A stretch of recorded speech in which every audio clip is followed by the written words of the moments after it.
The AIDMK released its final list with 17 names earlier today.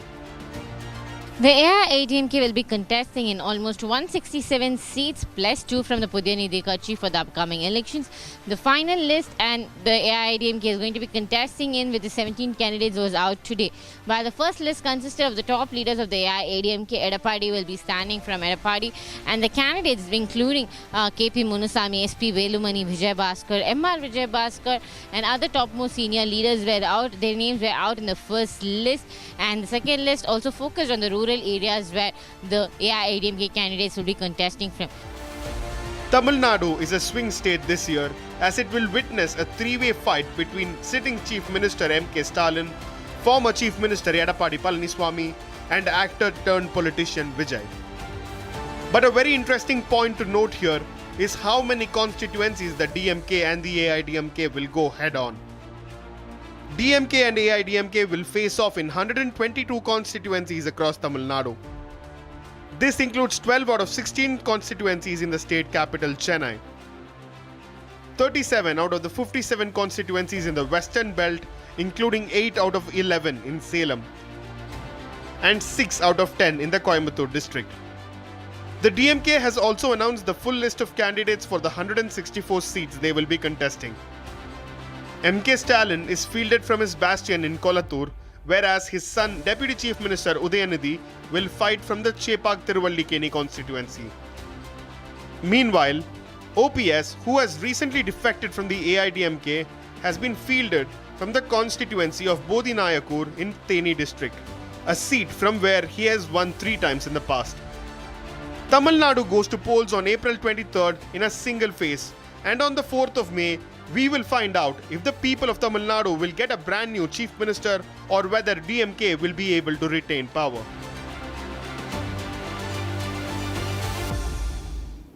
All right, from Tamil Nadu to Assam, another election state where Union Home Minister Amit Shah was campaigning, and in a rally, he accused the Congress of encouraging illegal migration in the state and asserted that the BJP would take firm action against all infiltrators.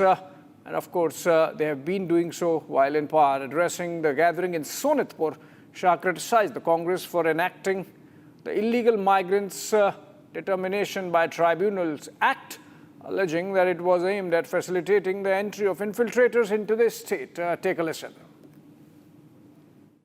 अभी देश भर में SIR हो रहा है.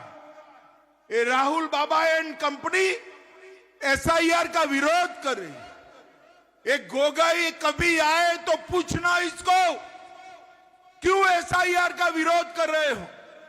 ये आसाम के युवा मुझे बताए, देश भर की सूची से घुसपैठिए को मतदान सूची से मतदाता सूची से घुसपैठिए को निकालना चाहिए या नहीं निकालना चाहिए. भाई जरा जोर से बोलो, निकालना चाहिए या नहीं निकालना चाहिए. ये गौरव गोगाई उनको बचाना चाहते हैं और आसाम की जनता के वोट मांग रहे हैं. गौरव बाबू सुन लो, आसाम की जनता के सामने स्पष्ट करो, आप घुसपैठियों के साथ हो या घुसपैठियों के खिलाफ. 2 काम एक साथ नहीं हो सकता. मुझे बताओ भाई, सोनितपुर वालों, जो घुसपैठियों के साथ है उसको सोनितपुर का वोट मिल सकता है क्या? अरे जोर से बोलो, मिल सकता है क्या? एक गलती से भी कांग्रेस वाले हाथ का पंजा लेकर आए तो उनको पूछना है कि आप घुसपैठियों के साथ हो या नहीं. जब से भाजपा सरकार बनी है, एक भी जगह गोलीबारी हुआ है क्या? जोर से बोलो, हुआ है क्या? जब से भाजपा सरकार बनी है, बम धमाके होते हैं क्या? ये भाजपा सरकार ही है जो यहां पर शांति प्रस्थापित कर सकती है. आज कांग्रेस को मैं पूछना चाहता हूं, अगर भारतीय जनता पार्टी बोडो के साथ बोडोलैंड के युवाओं के साथ, हमारे आदिवासी भाइयों के साथ समझौता कर सकती है, तो आप क्यों नहीं करो? क्योंकि आपकी पॉलिसी थी, आपकी नीति थी, झगड़ा कराओ और राज करो। आपने सैकड़ों युवाओं को गोली की मौत से घाट उतारा। भाइयों बहनों, असम आंदोलन आज भी असम का युवा भूल नहीं पाया। 10 साल हो गए, मगर घुसपैठियों के लिए हम काम पूरा नहीं कर पाए। एक 5 साल और दे दो हमें। ये 10 साल में हमने घुसपैठ को रोक दिया है। कोई घुसपैठिया अब असम में घुस नहीं सकता।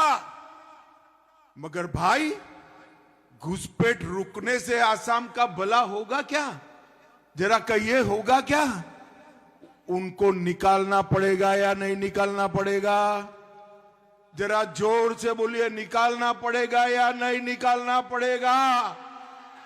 एक घुसपैठिए हमारे असम की युवाओं की नौकरी खाए जा रहे हैं। एक घुसपैठिए हमारे असम के गरीब का अनाज, चावल खाए जा रहे हैं। इनका ये भूमि पर कोई अधिकार नहीं। तीसरी बार एक कमल फूल की सरकार बना दो। 5 साल में चुन चुन कर घुसपैठियों को असम के बाहर हम निकाल देंगे, बाहर।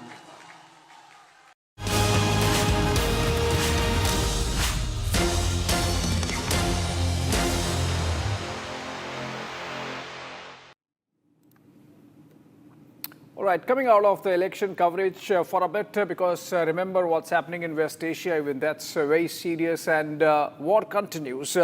Breaking news development connected with the war from Iran, where its Navy Commander Rear Admiral Shahram Irani has said that once the USS Abraham Lincoln, the US aircraft carrier, enters its range, it will be targeted with coastal missiles to avenge the Iris Dana martyrs. All movements and positions of the strike group, as well as its requests to regional countries, are being monitored in real time, says Iranian Navy, which according to Trump is completely destroyed and decimated. Do we have the soundbite? We play that.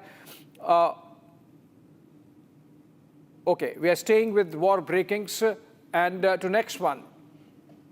All right, Ibrahim Zulfikari, the spokesperson for Iran's Khatam al-Anabiyya central headquarters, has now said that US President Donald Trump has repeatedly threatened Iran with ground operations and the occupation of some islands in the Persian Gulf. But there is no doubt that the President of the United States, under pressure from Mossad, due to his background in the Epstein case, has become a plaything in the hands of the Israelis. That's a comment coming in from an Iranian spokesperson of the government, and he continues to say that President Trump is also a liar, and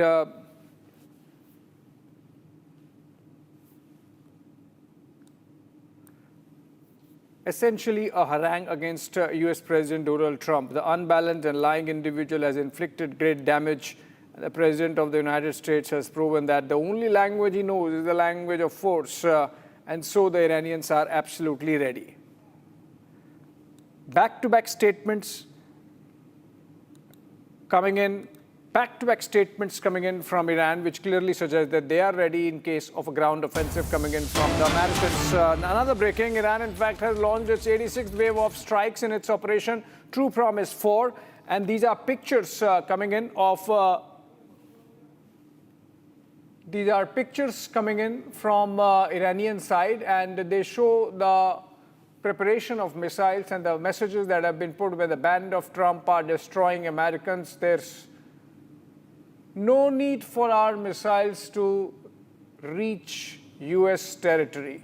And that's the missile which has been launched. This is a video released by the Iranians, which means they still have the capacity to launch missiles, and they are shooting those they are making videos of the process of shooting those missiles. This is 86th wave of the strikes as part of Operation True Promise 4, as Iran has called it, in response to Operation Epic Fury. Okay, another breaking, this time from the other side of Gulf and from the United Arab Emirates, where their Ministry of Defense has said, given an update rather on the number of attacks they had to face and fend off. 16 ballistic missiles and 42 drones came in today, according to this MOD statement of the UAE, and they say that their air defenses intercepted all 16 and all the drones. Not all, actually. Since the start of the war, the UAE air defenses have in all intercepted 414 ballistic missiles, 15 cruise missiles, and almost 2,000 drones. And in fact, today's attacks have led to the martyrdom of 2 members of the armed forces, according to this statement, while they were performing their national duty, and in addition to the martyrdom of a Moroccan national civilian contractor with armed forces and the killing of 8 civilians of other nationalities. This is the cumulative loss of life that the statement gives, but the Ministry of Defense has also said that they are affirming that it is on high alert and readiness as they could neutralize all the missiles coming in today. This week on Get Me Right, is America's Iran war a crusade? That's what comes out of the Christian imagery being used by the Trump administration, particularly its Secretary of War, Pete Hegseth. This, even as the chief priest of the Christendom, Pope Leo XIV, has called for an immediate ceasefire and launched a sustained campaign for the end of war. Then, from West Asia's theatre of war, we travel to Kathmandu, where an engineer turned rapper turned politician has taken over as the youngest Prime Minister of Nepal. What it means for the Himalayan kingdom and what it means for India. This weekend, Saturday and Sunday, only on Republic TV. थोड़े में ज्यादा स्वाद ये तो है इसकी खास बात। वाओ मम्मा, क्या स्वाद है? अरे मेरे राजा। QSMTHE, the world's foremost university rankings organizations, have ranked Amity amongst the top 3% universities globally, making it among the very few Indian universities to be included in both rankings. Yet another top ranking for Amity University. प्यास बुझाए, ठंडक लाए, सबको भाए जीरा SIM. MDH का जलजीरा जीरा SIM. जीरा सिम, असली रिफ्रेशिंग, असली स्वाद, असली मजा। MDH।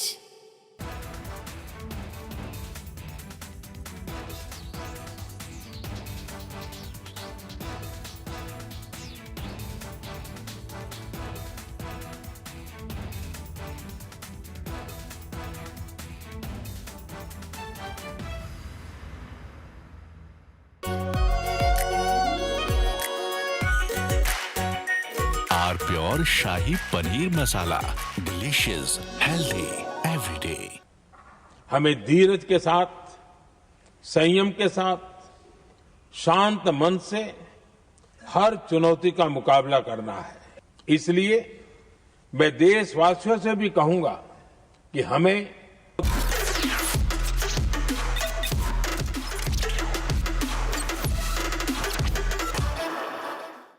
Hi there, welcome back to your favorite deep dive show on stories contemporary and consequential for India.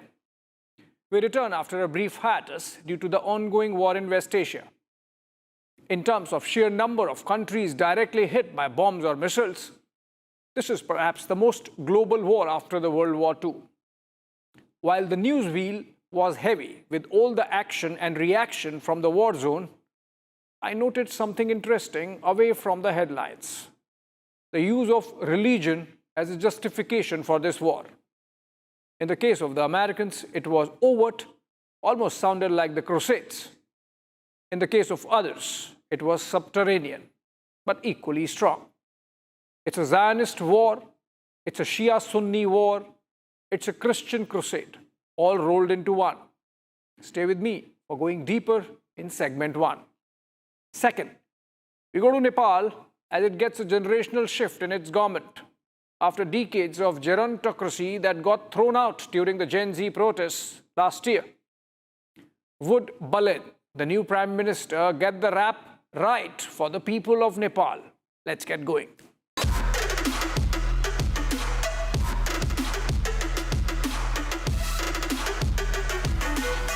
A year and a half from now, the capabilities they would have to inflict damage on us. It's an unacceptable risk, especially in the hands of a regime that's run by radical clerics. The Ayatollah was a radical cleric. That entire regime is led by radical clerics who don't make geopolitical decisions. They make decisions on the basis of theology, their view of theology, which is an apocalyptic one. That has to be taken very seriously as well. This was United States Secretary of State Marco Rubio in a press conference a day before the Iran war started on February 28. According to this justification, Iran was led by a bunch of religious fanatics, lunatics, ayatollahs who run their country on theology which is apocalyptic and has to be taken seriously and taken down. Let's listen to him again. And strike and strike and strike and strike and strike and strike until you have victory.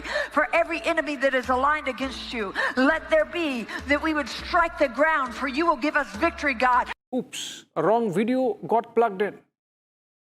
But aren't you curious what was that? That was Paula White, spiritual advisor to President Donald J. Trump. Listen to her again, now in full. And strike and strike and strike and strike and strike and strike until you have victory. For every enemy that is aligned against you, let there be that we would strike the ground, for you will give us victory, God. I hear a sound of abundance of rain. I hear a sound of victory. I hear a sound of shouting and singing. I hear a sound of victory. I hear a sound of an abundance of rain. I hear a sound of victory. I hear a sound of an abundance of rain. I hear a sound of victory. The Lord says it is done. The Lord says it is done. The Lord says it is done. For I hear victory, victory, victory, victory in the corridors of heaven. In the corridors of heaven, victory, victory, victory, victory, victory, victory, victory. For angels are being released right now. Angels are being dispatched right now. Hamanda aka ata raka teda baka sanda ata ambo osa kata rite eke banda ata rike didi ashata. For angels have even been dispatched from Africa right now. Africa right now. Africa right now. From Africa right now. They're coming here. They're coming here. In the name of Jesus. From South America. They're coming here. They're coming here. They're coming here. They're coming here. From Africa. From South America. Angelic forces. Angelic reinforcement. Angelic reinforcement. Angelic reinforcement. Fika hata anda ata. Ora bata rata ande eke eke manda rasata. For I hear the sound of victory. I hear the sound of victory. I hear the sound of victory. I hear the sound of victory. I hear the sound of victory. This right now, we just ask right now that you weaken it. You said you would weaken it and bring it to naught. That you would bring evil upon it. Let whatever entity has yielded itself for this spirit to invade in this last moment as an attempt to hijack the plan of God, to hijack the will of God, to hijack what God has already established in the earth. Let it be broken right now. Victory is coming. Angels are coming from Africa and South America. That's what she says as she's seen ratcheting up a trance, even as a guy in the background walks seemingly unconcerned.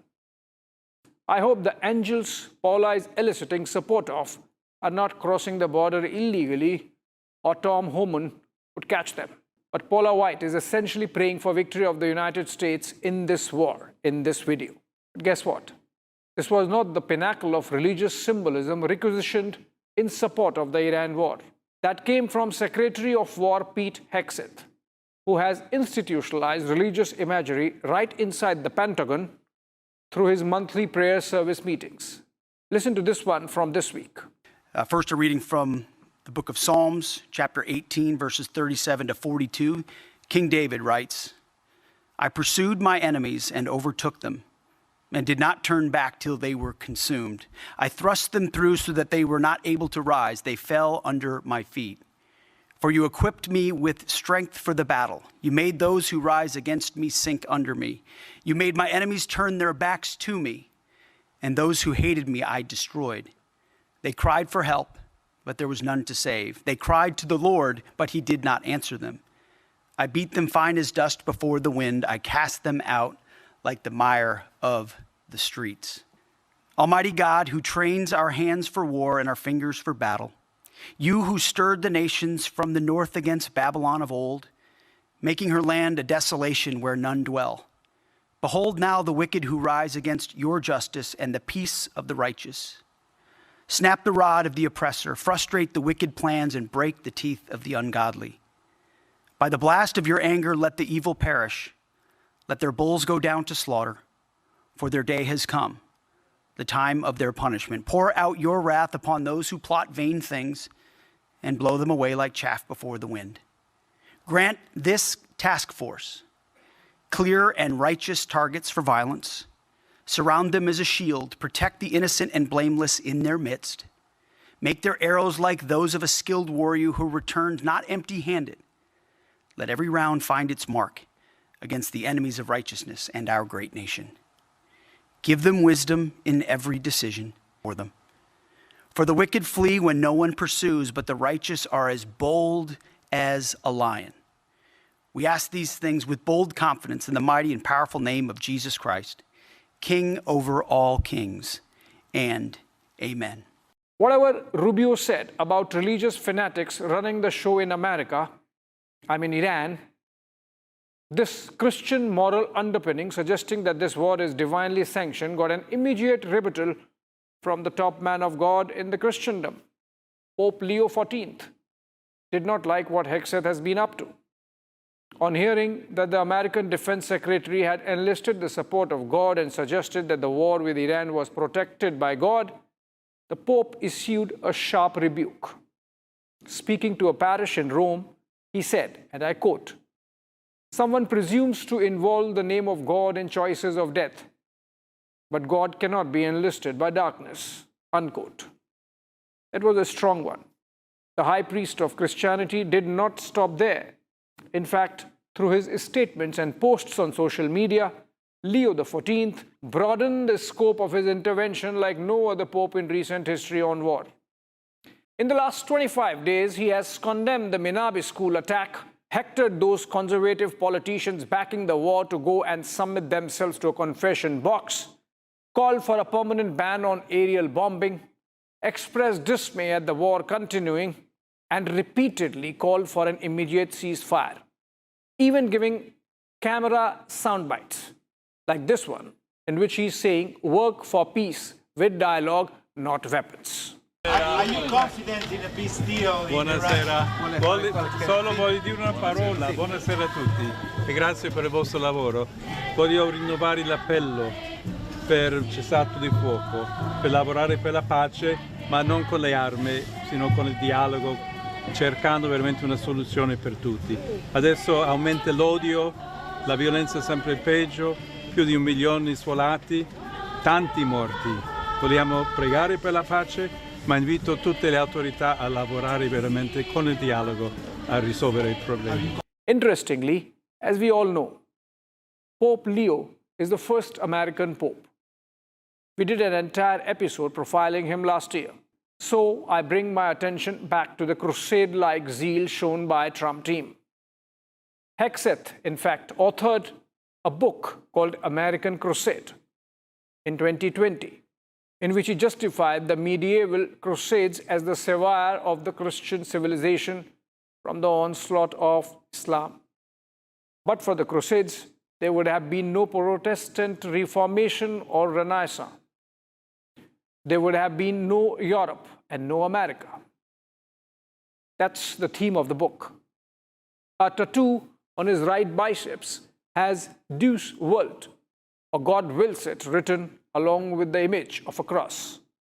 Hegseth has framed US military operations as bigger than politics or foreign policy. That fits in nicely with the deep end of the conservative mega constituency that has been central to President Trump's movement. Like in his inauguration speech, Trump mentioned how God saved him to make America great again. It was a reference to the Butler County assassination attempt on him. Just last month, we had Marco Rubio at the Munich Security Conference saying America and Europe were bonded together as civilizations by the Christian faith. We are part of one civilization, Western civilization. We are bound to one another by the deepest bonds that nations could share, forged by centuries of shared history, Christian faith, culture, heritage, language, ancestry, and the sacrifices our forefathers made together for the common civilization to which we have fallen heir. Does that make the Iran war a Christian versus Muslim war? The Iranians have been using religious imagery in equal measure. But then Iran is a theocracy. So is Israel a Jewish state. The name of Operation Roaring Lion draws from the book of Genesis in the Bible, where Judah is described as a lion, symbolizing supremacy of the tribe of Judah, or the Jews. A lion is also the official emblem of the city of Jerusalem. What of the countries from Kuwait to Qatar, from Bahrain to Oman? Is it all secular cause for them? Perhaps not, actually not. The reason why the shibboleths of a Muslim ummah have crashed in this war is because Iran is a Shia power, and the Gulf countries are all Sunni.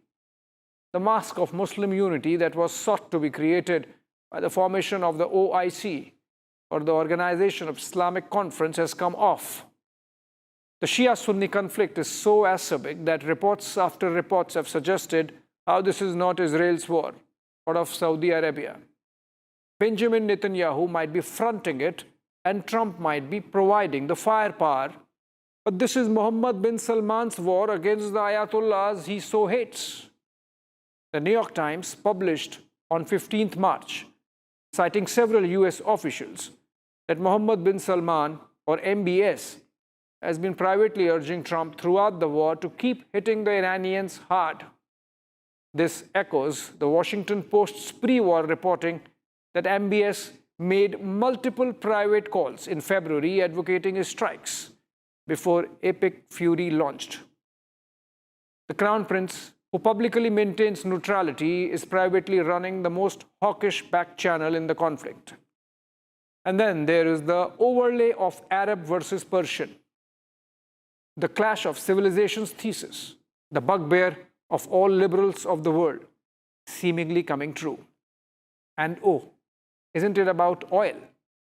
Well, yes, it's about oil, and China in equal parts for sure. About oil, reams and reams of paper and petabytes of news has been done since the first oil shock of 1973. On China, I would only say this: if you have observed the deafening silence of Xi Jinping, that's what Napoleon Bonaparte said. Never interrupt your enemy when he is making a mistake. Hope the Americans see that. Moving to the next one. Balen Shah. Nepal को सार्वभौम सत्ता र राजकीय सत्ता नेपालको सार्वभौम सत्ता र राजकीय सत्ता नेपाली जनतामा निहित रहेको नेपालको संविधान प्रति पूर्ण वफादार रही सत्यनिष्ठापूर्वक प्रतिज्ञा गर्दै ईश्वर देश र जनताको नाममा शपथ लिन्छु कि प्रधानमन्त्री पदको जिम्मेवारी प्रचलित कानूनको पालना गरी मुलुक र जनताको भलो चिताई कसैको डर नमानी पक्षपात नगरी पूर्वाग्रह वा खराब भावना नलिई ईमानदारीका साथ गर्नेछु. That civil engineer turned rapper, turned politician, turned mayor of Kathmandu, taking oath as the Prime Minister of Nepal. Balen Shah is the youngest leader of Nepal ever. Fittingly so, for he was brought to power by a youth quake of Gen Z protests that rocked Nepal in September last year. It is not just a change of government, it is hope for a new dawn, a new politics, a break from the past, a clean slate for the citizens of Nepal. It is a moment of both a generational shift and a political transformation that's rare in modern history.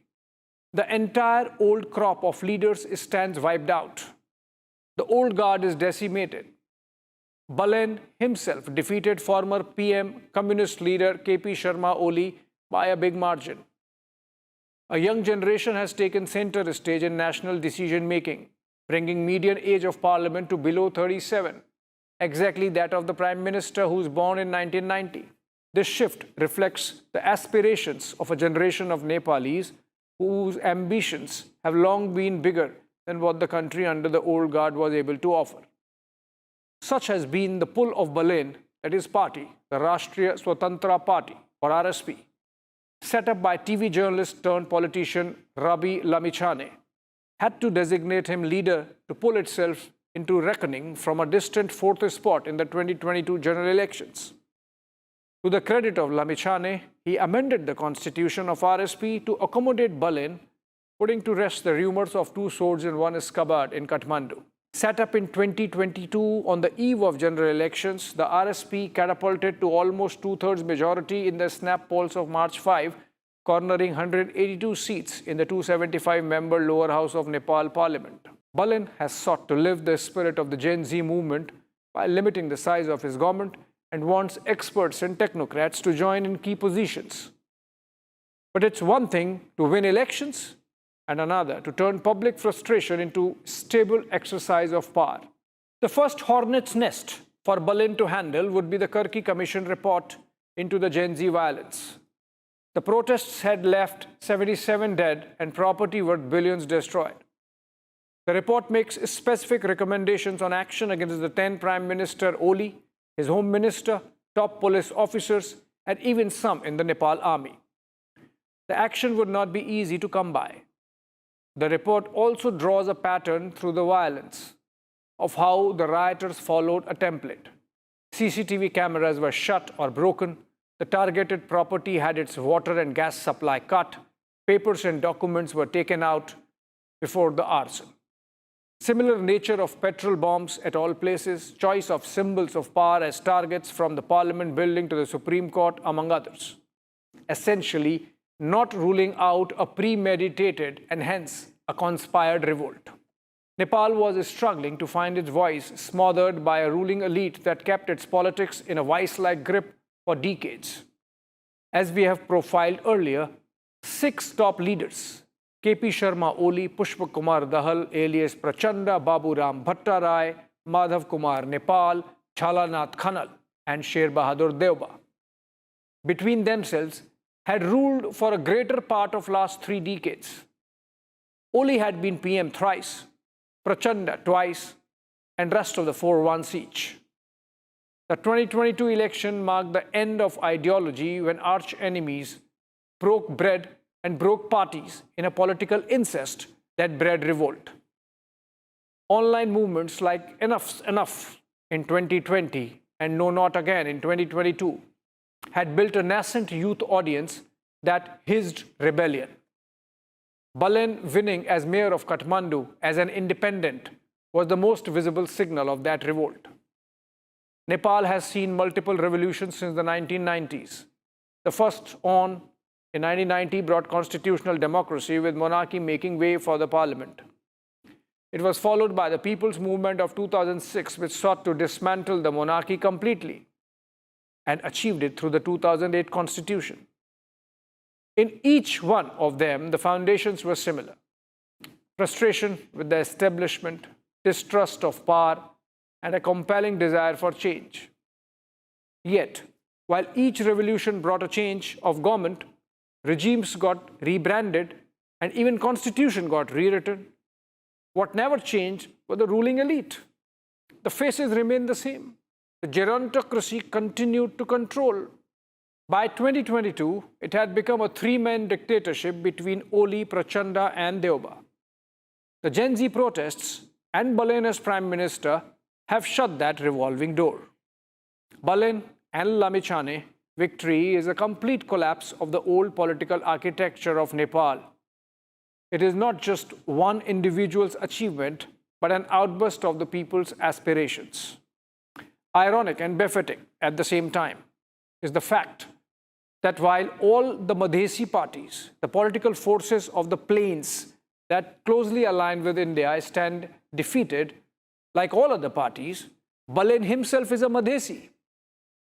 For us in India, there are some trouble spots in Balen's meteoric rise. He is a product of anarchy and courted controversy by putting up a map of Greater Nepal in his office as mayor of Kathmandu in 2023. He also stopped the screening of Indian films briefly before complying with a court order and lifting the ban.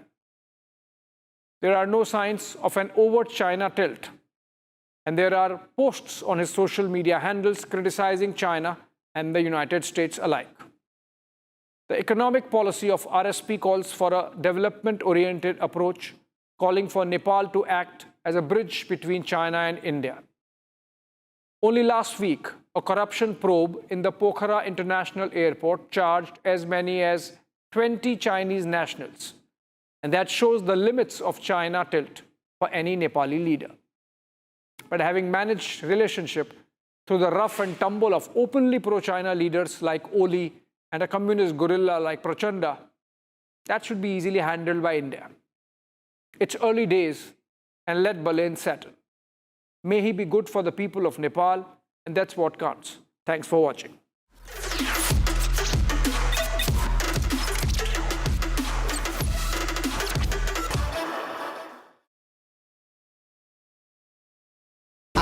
Pure सूजी pasta उबालो मिलाओ और खाओ 8 minute में तैयार। क्या test है सबका राजा आरनब मसाला केसरिया से मन जोगी हुआ रे दिल झूमे देखो मतवारा हुआ रे केसरिया से मन जोगी हर पल बनाओ केसरी त्योहार विमल बोलो जुबान केसरी चमकी चाट से क्या बना है सैंडविच लस्सी और छाछ और हर घूंट में चमकी चाट ड्राई फ्रूट और दही बड़े चमकी चाट से स्वाद बढ़े असली स्वाद सिर्फ चंकी चाट। रानी इस घर में कुछ है जो टूटता नहीं। ये पिलर कभी नहीं टूटेगा। रुंगटा स्टील TMT से बना। रुंगटा नहीं तो घर स्ट्रॉन्ग नहीं। रुंगटा स्टील TMT बार एकदम सॉलिड। थोड़े में ज्यादा स्वाद यही तो है इसकी खास बात। वाओ मामा क्या स्वाद है। अरे मेरे राजा मसाला। हमें धीरज के साथ, संयम के साथ, शांत मन से हर चुनौती का मुकाबला करना है। इसलिए मैं देशवासियों से भी कहूंगा कि हमें हर चुनौती के लिए तैयार रहना ही होगा। जैसा कि हम देख रहे हैं कि इस युद्ध को लेकर पल पल में हालात बदल रहे हैं। आदरणीय सभापति जी, ये संकट अलग प्रकार का है और इसके समाधान भी अलग प्रकार से ही तय किए जा रहे हैं। हमें धीरज के साथ, संयम के साथ, शांत मन से हर चुनौती का मुकाबला करना है। आदरणीय सभापति जी, जैसा कि हम देख रहे हैं कि इस युद्ध को लेकर पल पल में हालात बदल रहे हैं। इसलिए मैं देशवासियों से भी कहूंगा कि हमें हर चुनौती के लिए तैयार रहना ही होगा। इस युद्ध के दुष्प्रभाव लंबे समय तक रहने की प्रबल आशंका है, लेकिन मैं देशवासियों को भरोसा देता हूं, सरकार सतर्क है, तत्पर है और पूरी गंभीरता से रणनीति बना रही है, हर निर्णय ले रही है। देश की जनता का हित हमारे लिए सर्वोपरि है।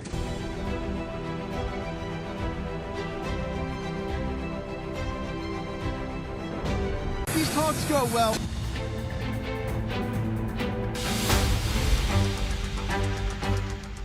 The AIADMK has released its final list of candidates. Tamil Nadu goes to polls in a single phase on April 23rd, with the election results set to be announced on May 4th. The AIADMK will be contesting in almost 167 seats plus 2 from the Pudyani Kachi for the upcoming elections. The final list and the AIADMK is going to be contesting in with the 17 candidates was out today.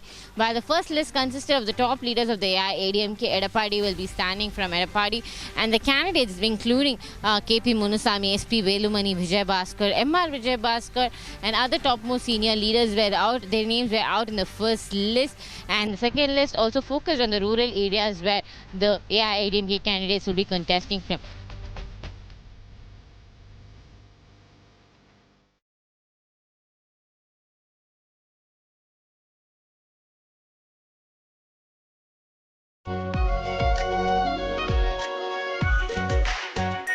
Our pure Shahi Paneer Masala. Delicious, healthy, every day. QS&THE, the world's foremost university rankings organizations, have ranked Amity amongst the top 3% universities globally, making it among the very few Indian universities to be included in both rankings. Yet another top ranking for Amity University. चमकी चाट से क्या बना है? Sandwich, लस्सी और छाछ और हर घूंट में चमकी चाट। अब बताओ, स्वाद आया? आया। असली स्वाद सिर्फ चंकी चाट। केसरिया से मन जोगी हुआ रे, दिल झूमे देखो मतवारा हुआ रे। केसरिया से मन जोगी हुआ। हर पल मनाओ केसरी त्योहार। विमल, बोलो जुबान केसरी। आर प्योर सूजी पास्ता उबालो, मिलाओ और खाओ। 8 मिनट में तैयार। क्या टेस्ट है सबका राजा are pure masala.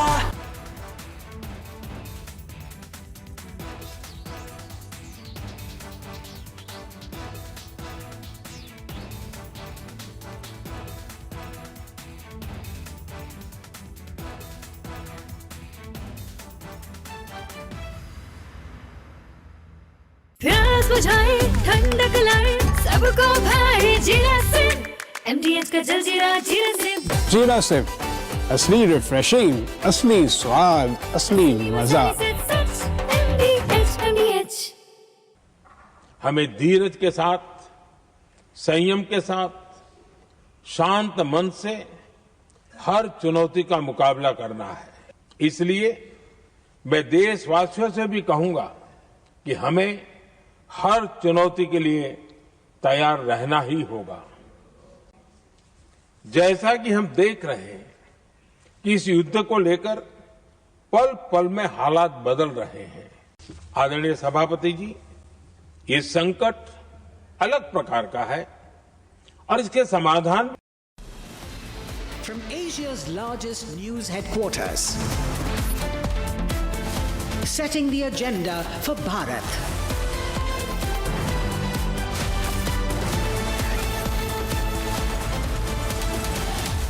You're watching Republic.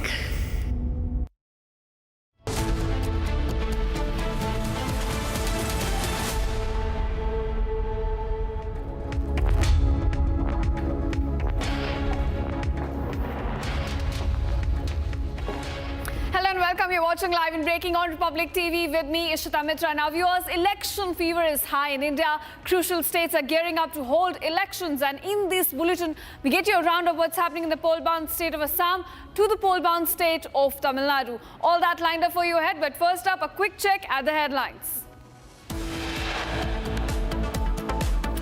DMK releases manifesto with 6 major promises focusing on students, farmers, infra and benefits for senior and disabled citizens.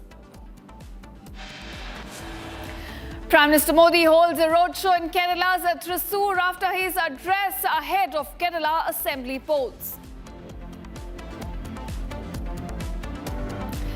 AIADMK releases third and the final list of candidates for Tamil Nadu polls. 17 candidates named in the third list. TVK Chief Vijay announces candidates for all 234 seats for Tamil Nadu polls. Vijay to contest from Perambur and Trichy East.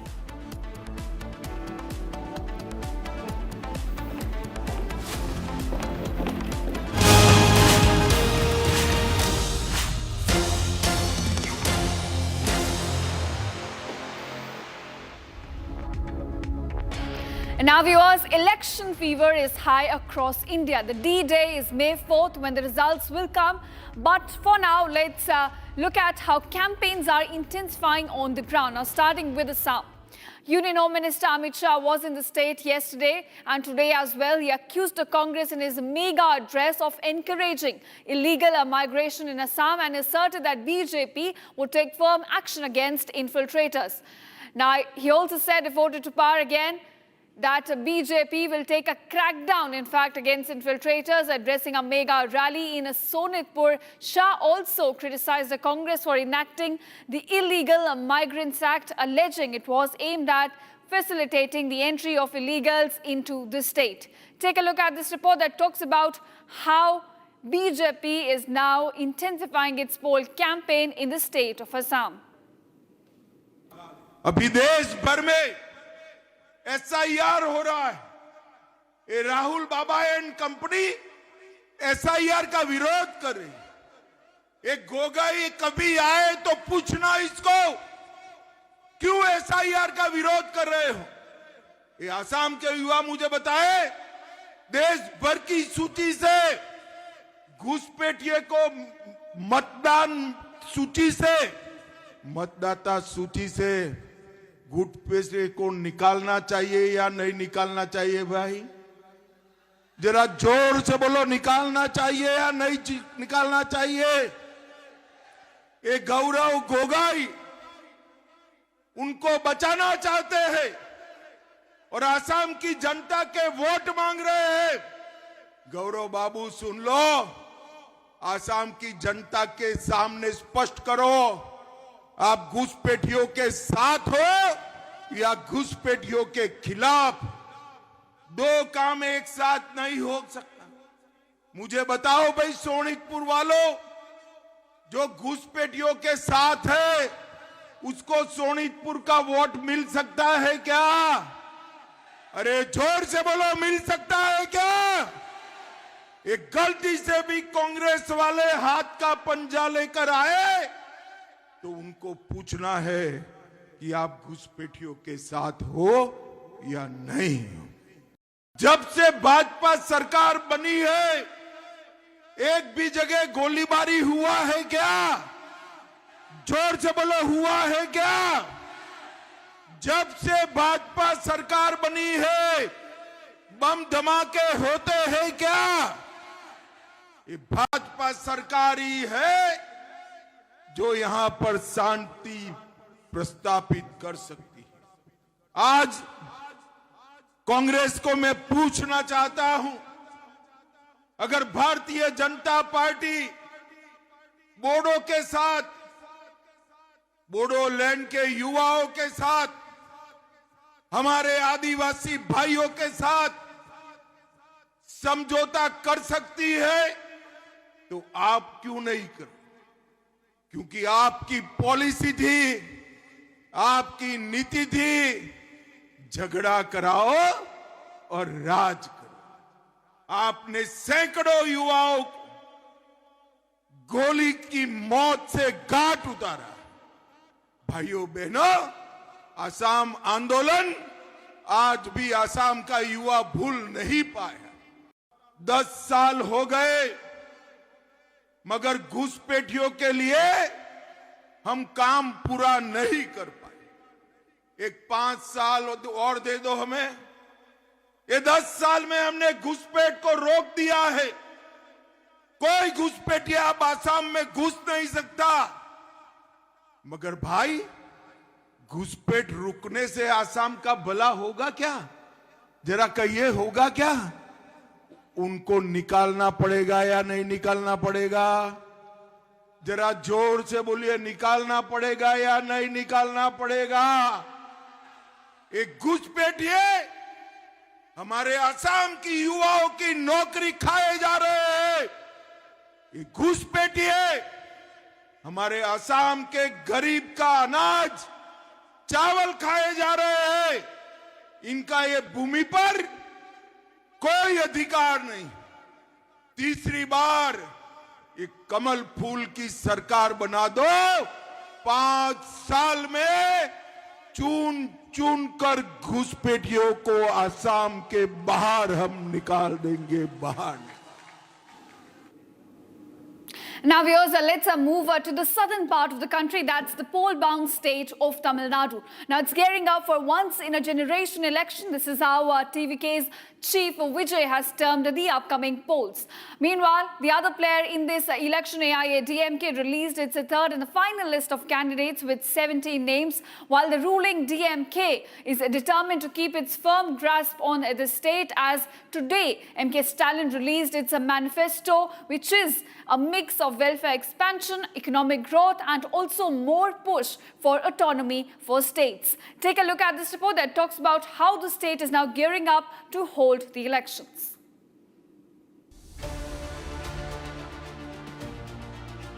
The battle for Tamil Nadu is heating up. All three contestants, the DMK Alliance, the NDA, and the TVK, have released the full list of candidates. The AIDMK released its final list with 17 names earlier today. The AIADMK will be contesting in almost 167 seats plus 2 from the Pudiyanidhi Kachchi for the upcoming elections. The final list and the AIADMK is going to be contesting in with the 17 candidates was out today. While the first list consisted of the top leaders of the AIADMK, Edappadi will be standing from Edappadi, and the candidates including KP Munusamy, SP Velumani, Vijay Bhaskar, MR Vijay Bhaskar, and other topmost senior leaders were out. Their names were out in the first list, and the second list also focused on the rural areas where the AIADMK candidates will be contesting from. Tamil Nadu is a swing state this year, as it will witness a three-way fight between sitting Chief Minister M.K. Stalin, former Chief Minister Edappadi Palaniswamy, and actor-turned-politician Vijay. But a very interesting point to note here is how many constituencies the DMK and the AIADMK will go head-on. DMK and AIADMK will face off in 122 constituencies across Tamil Nadu. This includes 12 out of 16 constituencies in the state capital Chennai, 37 out of the 57 constituencies in the western belt, including 8 out of 11 in Salem, and 6 out of 10 in the Coimbatore district. The DMK has also announced the full list of candidates for the 164 seats they will be contesting. MK Stalin is fielded from his bastion in Kolattur, whereas his son, Deputy Chief Minister Udayanidhi, will fight from the Chepak Tiruvallikeni constituency. Meanwhile, OPS, who has recently defected from the AIADMK, has been fielded from the constituency of Bodhinayakur in Theni district, a seat from where he has won 3 times in the past. Tamil Nadu goes to polls on April 23rd in a single phase, and on the 4th of May, we will find out if the people of Tamil Nadu will get a brand new Chief Minister or whether DMK will be able to retain power.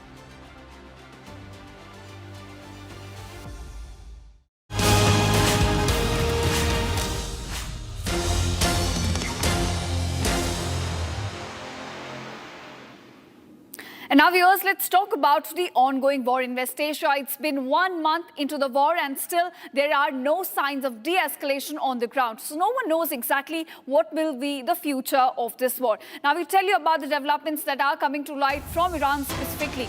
Iran has now bombed a crucial Israeli factory in Negev region. That's the breaking development coming to light from West Asia. Iran continuing with its assaults all across the Israeli landscape. And this time it's a factory which has been bombed by Iran in the Negev region of Israel. So we are certainly climbing up the escalatory ladder in this conflict.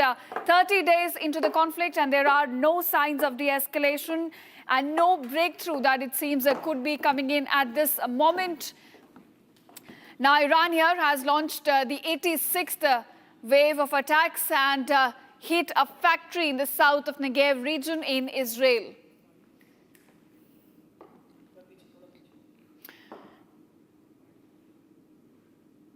All right, joining us on the broadcast is Colonel Rajiv Agrawal. He's a West Asia expert. Thank you, Colonel, for joining us on a broadcast. Sir, I want to ask you, it's been 30 days since the conflict began and there are essentially no signs of de-escalation. Do you think with the US now increasing its mobilization of troops, ground invasion is the next step? Thank you, Ishita. And today is 28th of March. The war started on 28th of February. And if I and you were sitting on 28th of February evening this time, we could not have predicted that this war would have gone on for 30 days, especially with the intensity of strikes that happened on the first day. You took out the supreme leader, you took out almost the entire top leadership of Iran's political and military setup. And still here we are on the 28th of March, and the war is only escalating. The latest strike that we have just shown on your screen, the strike on a chemical factory in Beersheba, is a symbol and a mark that Iran is still not subdued. The ballistic missiles are still penetrating the Israeli and US air and missile defenses and causing huge damage. So, this war was always about the side which is supposed to win and the side which is supposed to lose. As long as US and Israel are not winning, they are always going to lose. And as long as Iran was surviving and not losing, it will be a win for itself. So it's a very asymmetric war which is developing, and the escalation ladder is climbing up every day rather than climbing down. And the point that you said about the US troops, this troop has been now officially confirmed. The buildup is taking place. Whether this finally results into some kind of a ground operation or not, or is it only positioning and posturing? None of us can say. Not even I think the United States and Israel would be right now in a position to confirm what is happening. But one thing is definite, that this war is climbing up the escalation ladder every day, one by another on the previous one.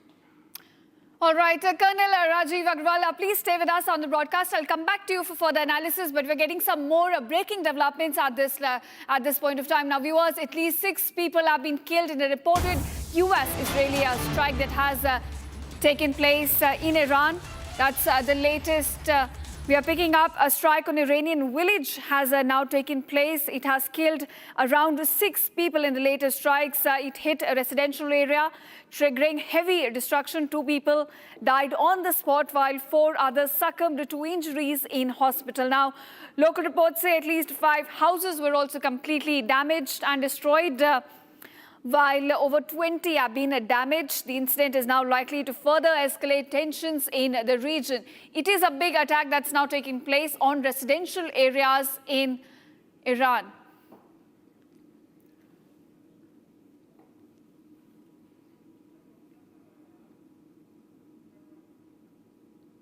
All right, viewers, we're getting some more breaking news regarding India's energy security. Steps have been taken so far now in India-bound LPG carrier escorted by Indian Navy ship in the northwestern Indian Ocean. 2 India-flagged LPG carriers, that's BWTYR and BWELM, transited through the Strait of Hormuz today under security cover. So we are looking at more and more Indian LPG carriers now transiting through the Strait of Hormuz. And this time, 2 more LPG carriers, in fact, have transited through Hormuz under security cover. It was Indian Navy which was providing the security cover.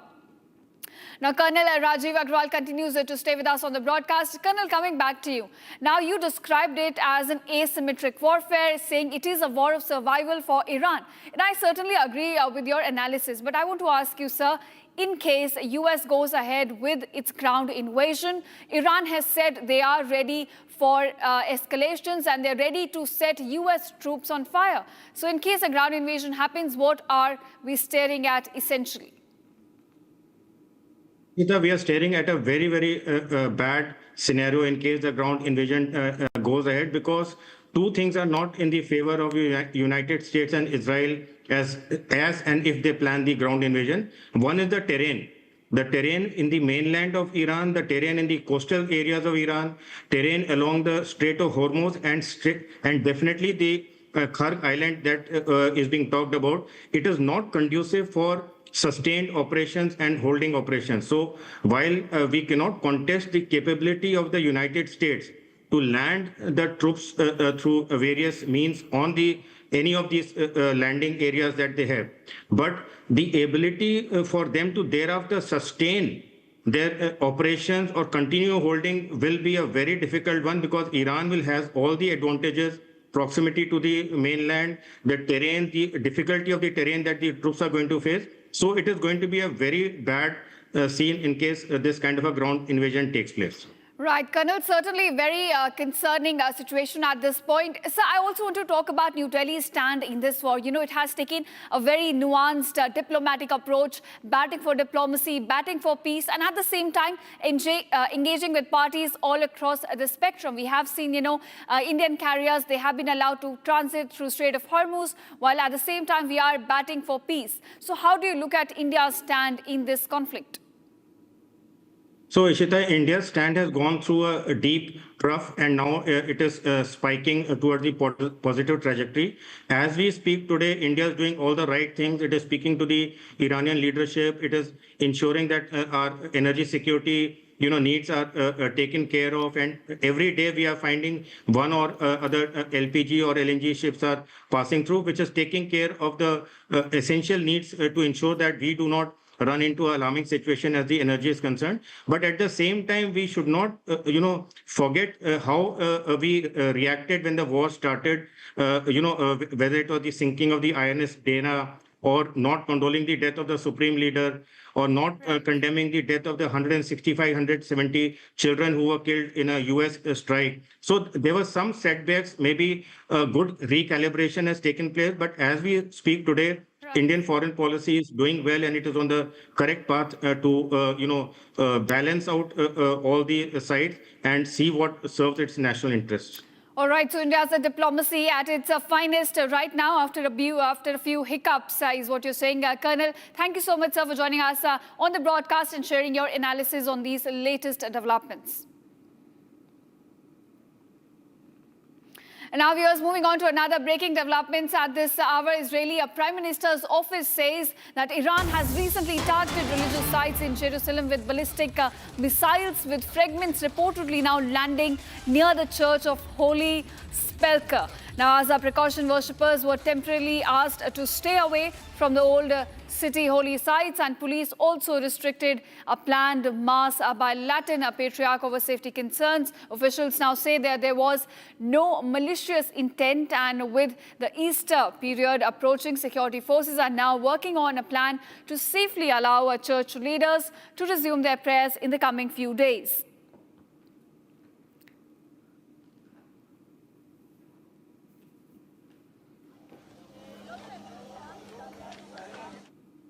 And now, viewers, Israeli and US universities in West Asia are now legitimate targets. In its 58th statement, the IRGC has now issued a sharp warning to US leaders following repeated US and Israeli airstrikes on Iranian universities. Now, this includes Iran University of Science and Technology. This is located in the capital city of Tehran. So the statement now says from now on, all universities of the occupying regime and American universities in West Asia are legitimate targets. This is the statement by IRGC. It also warned that 2 universities will be struck in retaliation for each Iranian university that has been destroyed. All staff, faculty, students and residents within a 1-kilometer radius of American universities in the region have been advised to evacuate to ensure their safety. Now, viewers, the IRGC also gave a government an ultimatum saying that there is a deadline by March 30th to issue an official condemnation of the bombing that has taken place of Iranian universities.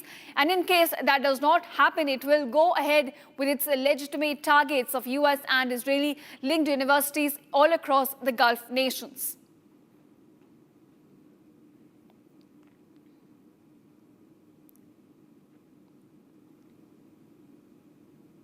And now, viewers, about 3 journalists reporting on the most recent Israel-Hezbollah conflict were murdered in a US-Israeli strike on southern Lebanon. Now, this incident took place on Saturday, according to their TV stations. In this case, a reporter Fatima Fatouni and her brother Mohammed, who's a video journalist, were killed in the same bombing in the southern region of Jizan. Now, this is according to Beirut-based pan-Arab AI Madin TV. Now, viewers, before the strike, she had just finished a live report from southern Lebanon, and with these new deaths now coming to light, there are about 5 journalists and media professionals who have been killed in Lebanon this year. Now, take a look at this report that talks about how media is paying the price for the conflict between Hezbollah and IDF. نقف الآن مقابل حي البيدر الفقعاني في بلدة الطيبي، حيث دارت مواجهات وما زالت تدور هذه المواجهات في استهداف مباشر لآليات الاحتلال العسكرية وجرافات الدينين التي تقوم برفع سواتر ترابية وجرف منازل المواطنين هنا في هذه البلدة، حيث تستمر عمليات التصدي التي تقوم بها المقاومة في هذا الحي الذي يقع شمال بلدة الطيبي، بالإضافة إلى تواجد قوات الاحتلال الإسرائيلي في الحي الجنوبي ومشروع الطيبي، حيث دمرت أيضا دبابات المركافة التابعة لقوات الاحتلال المتوغلة من بلدة عديسي باتجاه هذه البلدة ومن مختلف الأحياء من حي الدبش وصولا إلى الأحياء الجنوبية. هذا الحي ظل عصيا على الاحتلال بعد تدمير 6 دبابات قبل توغل.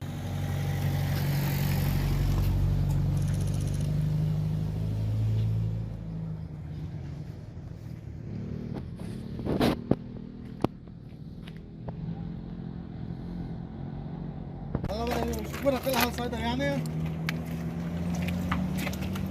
شو تفضل.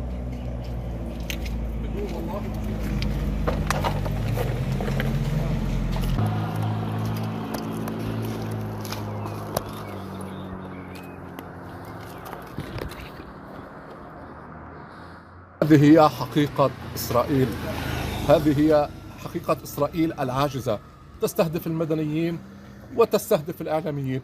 لم يكن يملكون سوى الكاميرا والدرع والميكروفون، لا شيء سوى ما ذكرناه، وهذا الدرع صحاف ريس.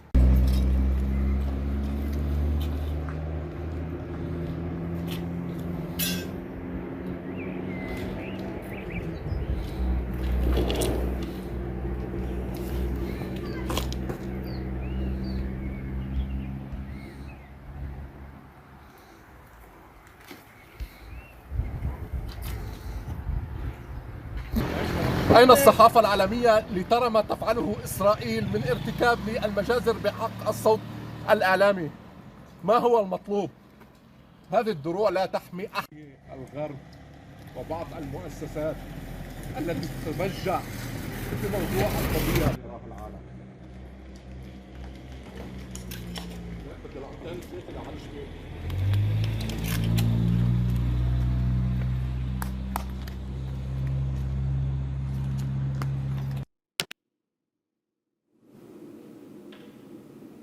Now here's some more breaking developments coming to light from Iran. Another airstrike has now been reported on Isfahan University of Technology, Public Relations of Isfahan University of Technology. Now around 2 p.m. on the 29th of March, Isfahan University of Technology was targeted for the second time by a brutal airstrike from Zionist American aggressors. This is a statement released by the Iranian side. It says, according to initial reports, this attack, which targeted one of the university's research institute, it's caused damage to several other buildings and resulted in minor injuries to about 4 university staff members. Now, viewers, remember, this comes amid the backdrop of IRGC issuing a clear warning to US and Israel that their universities will be targeted across the Gulf nations because universities in Iran have been targeted. And now we're looking at another strike on Isfahan University. It's a second strike on the university that has taken place. This time about several buildings have been damaged and 4 faculty staff have incurred minor injuries, but it does seem it raises escalation now that IRGC has clearly issued a warning against the US and Israel, saying that their universities, which are linked to US and Israel all across the Gulf nations, they have now become legitimate targets of the Iranian forces.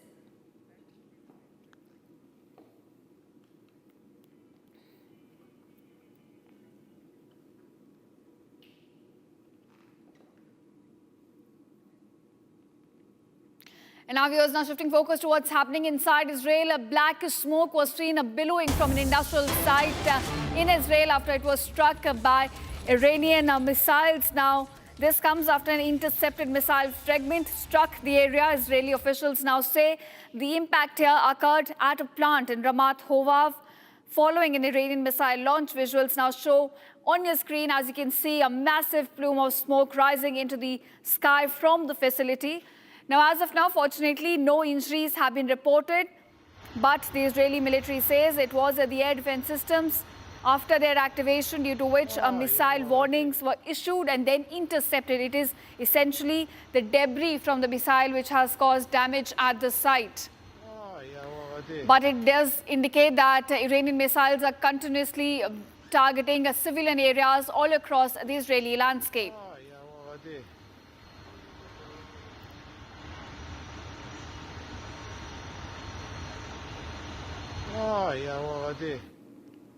All right, viewers, that's all we could back in this edition of Live and Breaking. Thank you so much for watching, and don't go anywhere. On the other side, we discuss, as Donald Trump increases his troop mobilization, is the ground invasion the next step in West Asia war? Stay tuned.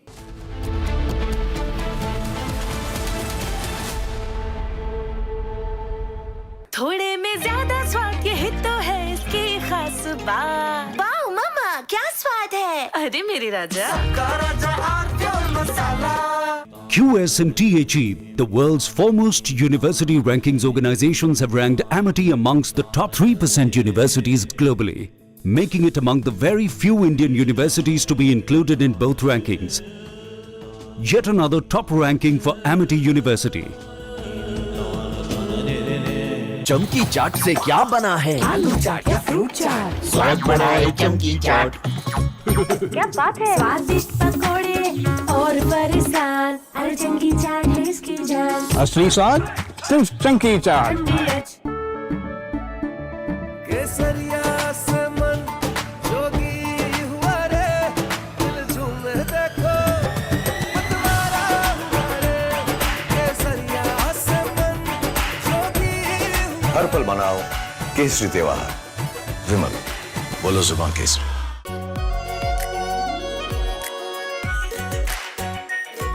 Pure shahi paneer masala, delicious, healthy, everyday. प्यास बुझाए, ठंडक लाए, सबको भाए जीरा से। MDH का जलजीरा जीरा से। जीरा से असली रिफ्रेशिंग, असली स्वाद, असली मजा। MDH।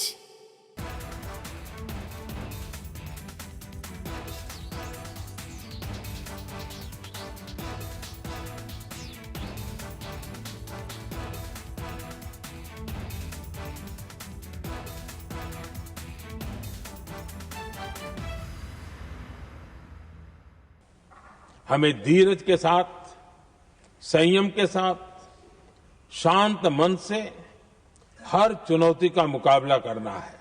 इसलिए मैं देशवासियों से भी कहूंगा कि हमें हर चुनौती के लिए तैयार रहना ही होगा। जैसा कि हम देख रहे हैं कि इस युद्ध को लेकर पल पल में हालात बदल रहे हैं। आदरणीय सभापति जी, ये संकट अलग प्रकार का है और इसके समाधान भी अलग प्रकार से ही तय किए जा रहे हैं। हमें धीरज के साथ, संयम के साथ, शांत मन से हर चुनौती का मुकाबला करना है। आदरणीय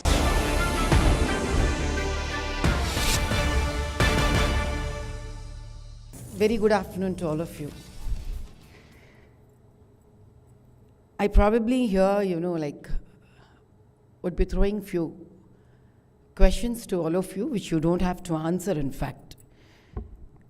Maybe these are the questions that I have started posting to myself loudly the moment, I have got an invitation from one of my most, appreciated and probably whom I really respect from the depth of my heart, Arnab ji. He never has gone back in speaking truth. Probably that's the reason, why I have taken and grabbed this opportunity to present myself.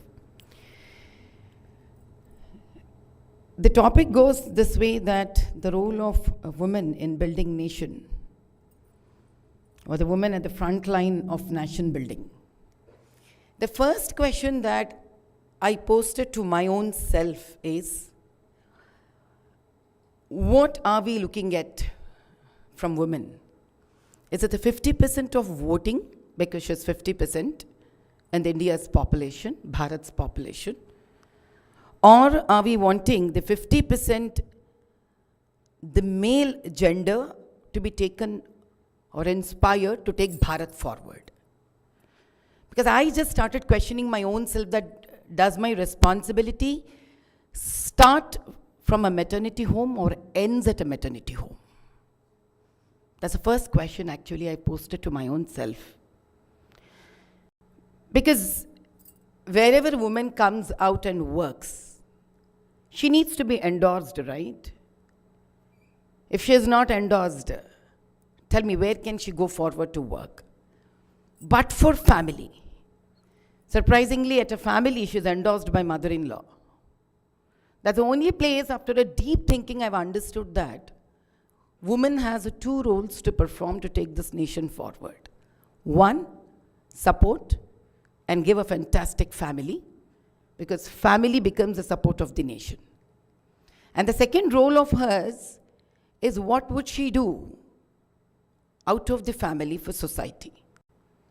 Look at the beauty of the women. At the same time, we call her or we expect from her to build the nation. That means we have given a very powerful role to her. At the same time, we also use terminologies like women empowerment. If she is already at a state of being empowered, what will she empower the nation?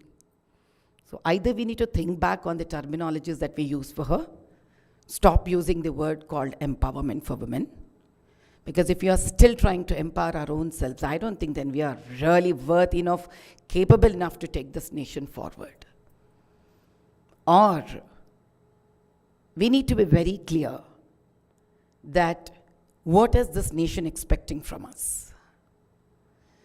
What is that nation wants from us? What is that we want from our own selves?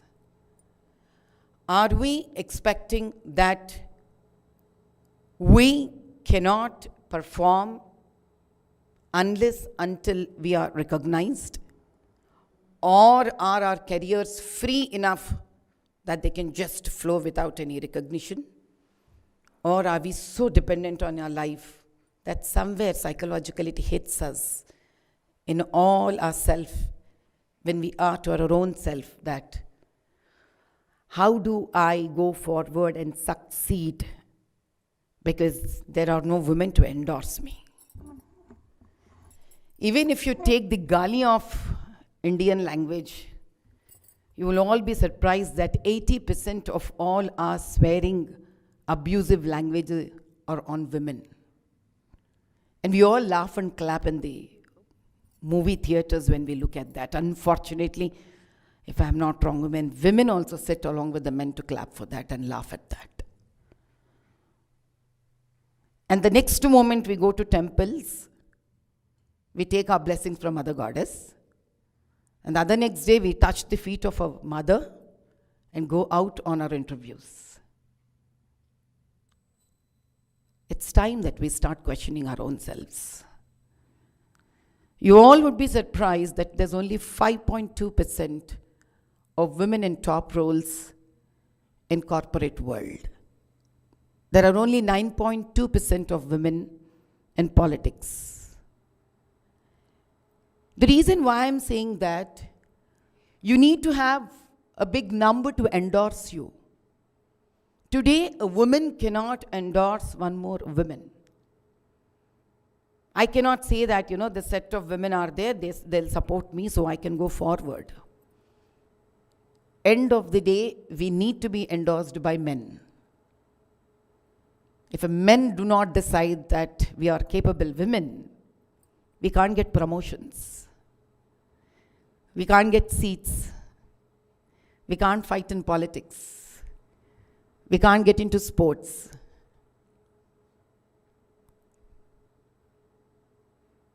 So where do we stand today? Nation building? Or probably it's time to build women. It's time to build our empire. Now how does that come? It doesn't come if we start competing with men. It doesn't start there. It's just, that we are trying to put ourselves into a very false world by saying that, our competition are men. Our competition are never men, because we give birth to men. probably we need to create a new language for our own selves. We somewhere need to think that we do not need to make the gestures that men make. We do not have to go out to blow a cigarette to say that, we are stressed. But that's what the generation picks up, right?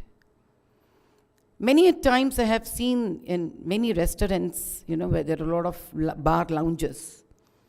Poor kids, girls think that, unless they don't sit with men, colleagues, and have a cup of wine or drink alcohol, they will never be treated equal to them. We all are trying to act the action of a man. That's the reason we are looking forward for the endorsement of man. Many times I have seen that, why isn't a woman looked that she also can work late nights? It is not about her incapability. It is that this woman builds the nation. She needs to go back home to build a daughter and a son for the nation. Why do we get into this egoistic clash and competition with the world? Why can't we say that I need to go back because I built the nation? Why isn't that we do not demand that there can never be abusive language in social media towards women? Why do we fight for different things in life and not for self-respect? Do you know that 33% of reservation is given in politics, and most of this reservation is taken up by men who cannot get into politics, make their wives stand up in their respective places for elections? Why aren't new, fresh faces coming out? We talk about great queens, right?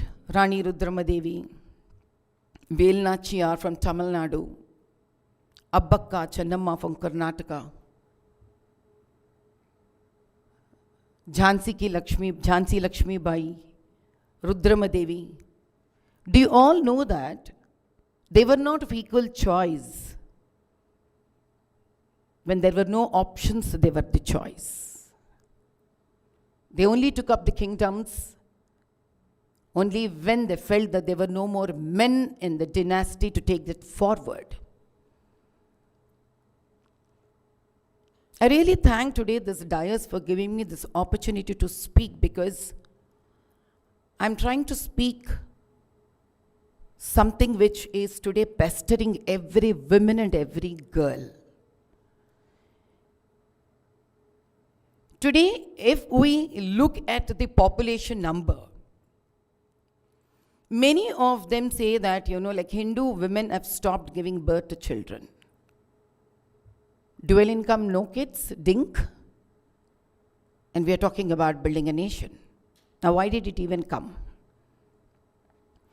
Why is a woman going back on being a mother? It's because she's in a very clear identity crisis. Because she thinks that her entire maternity time is not just 9 months, but it is far beyond 9 months, which can extend even up to 19 years. And she feels that she's just left out in that journey. This is not hampering anybody else's career, just but her career. Where end of the day, the child is not given her name. End of the day, the child doesn't know that she is a great contributor